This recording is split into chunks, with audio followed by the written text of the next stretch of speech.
मी रेखा, माझ्या स्वयंपाकघरात तुमच्या सगळ्यांचं मी स्वागत करते। आज मी बनवते बघा नाश्त्यासाठी पोहे।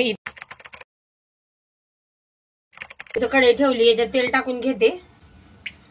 बघा आता तेल असं गरम होऊ देते चांगलं, मग याच्यात जिरे मोहरी टाकून घेणार आहे मी, चांगले तडतडू देणार आहे।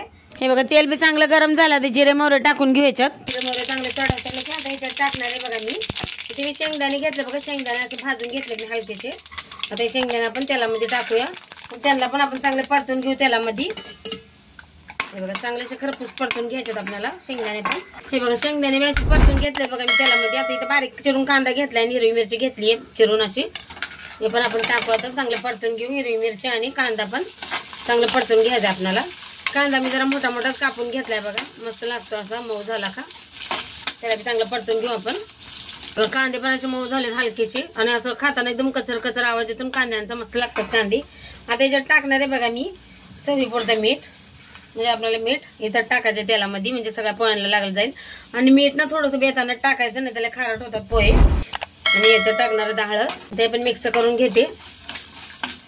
आता इथे मी कढीपत्ता घेतलाय, हा कढीपत्ता पण याच्यात टाकून घेते आणि आपल्याला ते चांगलं मिक्स करून घ्यायचं आहे। सगळं चांगलं परतून घेतलं बघा मी, शेंगदाणे कांदे बिंदे सगळं, कढीपत्ता आपलं, आता मिरच्या।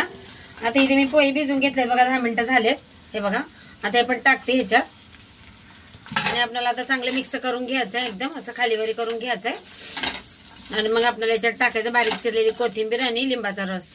आता पहिला आपण मिक्स करून घेऊ सगळं चांगलं। हे बघा चांगलं असं मिक्स करून घेतले बघा मी पोहे। आता इथं बारीक चिरलेली कोथिंबीर टाकते आणि इथं लिंबाचा रस पण असं पिळते याच्यावर। हे बघा इथं लिंबू घेतलाय, तुम्हाला जसं आवडेल तसं लिंबाचा रस टाका। आता मिक्स करून घेते मी सगळं चांगलं आणि याच्यावर आता झाकण लावून बारीक गॅस करून याला असं हलकसं वाफवून घेते। आता त्याला झाकण ठेवते आणि बस थोडंसं आपल्याला वाफवून घ्यायचे पोहे।